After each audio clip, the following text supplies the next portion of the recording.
Fala galera do G-Fight, Diego Ribas diretamente de Las Vegas, uma conexão com Chicago. Dricus Du Plessis, how are you, sir? Thank you for your time.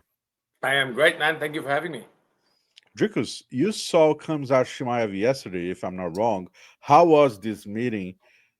How was the experience? Was the first time you saw him? I've seen him. I've actually seen him maybe a couple of years ago. I think maybe 3 years ago I saw him, but that was early in our careers in Jacksonville, and yeah, this is the first time I've seen him since then, and yeah, the first time we're here. So I mean, it was good. It was respectful. It wasn't hostile. So yeah, it is good. And in case like that, do you use the moment to frame your opponent to check his size, his reach, stuff like that? Yeah, I guess. I mean, you always. I guess that's human nature. I mean, he probably did the same. People do the same thing. I mean, yeah. When I looked at him, see the size, see if he's big, see if he's small, see, it's look at stuff. I mean, that's me as an alpha male. I always try to see if there's another alpha male, and I did not see another alpha male in there. Okay. You both, you and him, never lost in the UFC. What a moment! What a fight! What kind of dangers? How dangerous he is when coming to the octagon? Yeah, he's obviously one of the most dangerous persons in the world. He's fighting for a world title. I think he's an incredible fighter. I think he is. I mean, look at his fights. He is. Um, he has won the fights on decisions, and he's gone in there and beaten guys in under a minute. So that just goes to show he can go out there and get the kill in the first minute, and he can, if he has to, stick it out to win that decision. But he hasn't fought anybody like me, not even close to anybody like me. Yeah, I agree with that for sure. Actually, it's kind of hard to have somebody with your style during the training camp. How did you build this unorthodox style? Yeah, I think it's hard because it's a very unique style. Because I'm the first South African fighting at this level. I think that is what makes this style so hard to figure out. Because if you look at guys fighting the Brazilian fighting style, it is so old. I mean, uh, the country of Brazil has been involved in fight sports for the longest of time. The Russian guys with their wrestling styles, like him, Khabib, Islam, all these fighters, they have a certain style that it's engraved in their culture. And the same with Brazil.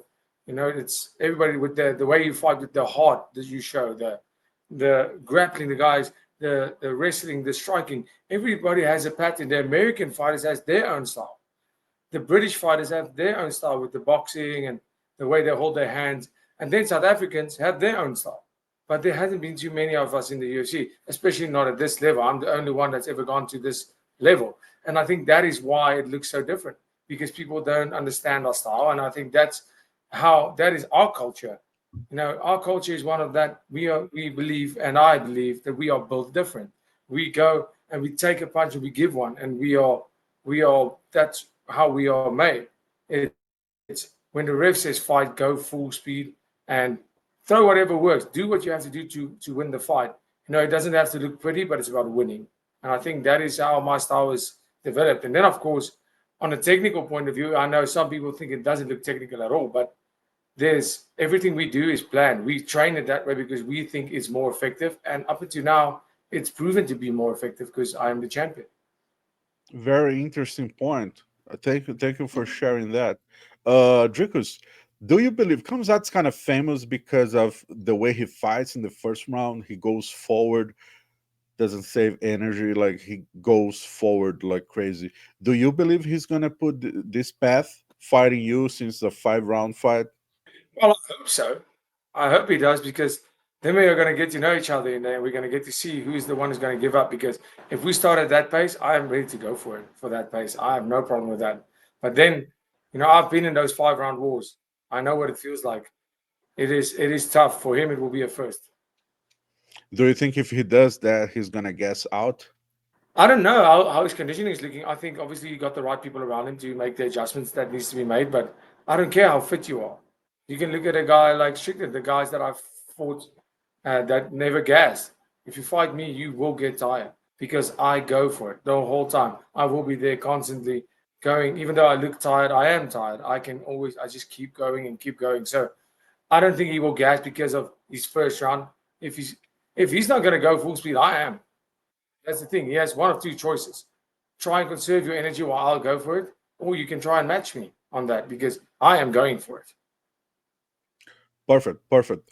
What do you think makes you unbeatable in the UFC so far? What do you have? What do you think you have special that nobody could beat you so far? I think my mindset. I think my mindset, my upbringing, my culture. I think as a South African, we don't know what it means to give up. I think uh, how my parents raised me. They raised me right. I grew up with an incredible family that taught me the value, taught me good values, taught me to work hard for everything that I have, and I got taught to never give up no matter what, and to just go on. I mean, things happen, just go on, and I think my mindset is what sets me apart in this game. Everybody's strong, everybody hits hard, everybody's fast, everybody's fit.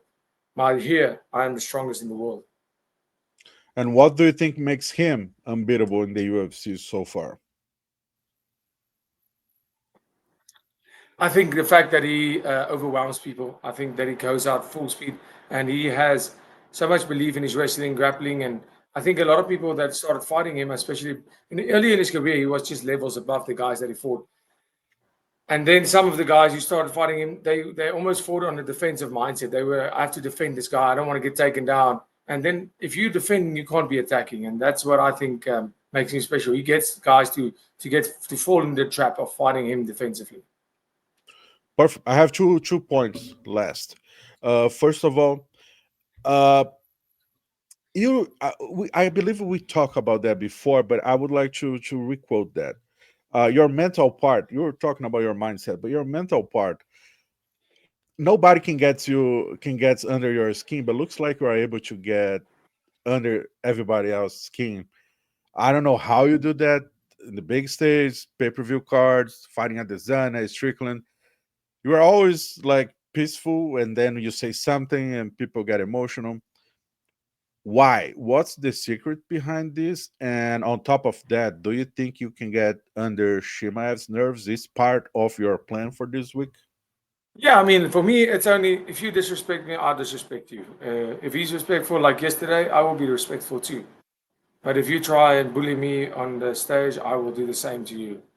And how I get under people's skin, like because I say things that are true. They are nervous. They are nervous because the fight's coming. And when you say something like that, they get triggered, and people get offended too easily these days. Got it. Last one for me, Dricus Du Plessis. Caio Borralho, Brazilian fighter. He's the backup fighter for this fight. Was a surprise for you when they was his name announced? Was ever a concern about maybe comes out it's not gonna be able to fight Saturday? Then I'm gonna have to face Kyle. No, I mean, if I have to face Kyle, sure, I don't mind. I didn't think about that. I didn't think about it. I mean, I know for these big fights, they always now have a backup fighter, but we are both here. It's fight week. I mean, it's 3 days away. It looks like the fight is going to happen, but no, I never worried about that because I was ready for this fight, and I don't care who I fight. For me, I rock up here, especially this close. I mean, if something happened far out, it's different. But this close to the fight, I mean, I'm ready. I've already started with the weight. I'm in peak condition. I don't care who steps in that octagon. I'm going to win that fight. Perfect. If you don't mind, send a message for your Brazilian fans and answer the question why they should watch your fight Saturday night. What's up, Brazil? Thank you so much for all this love and support. Please check in on our fight, UFC 319. It's going to be one hell of a fight. Fight of the year incoming. Can't wait.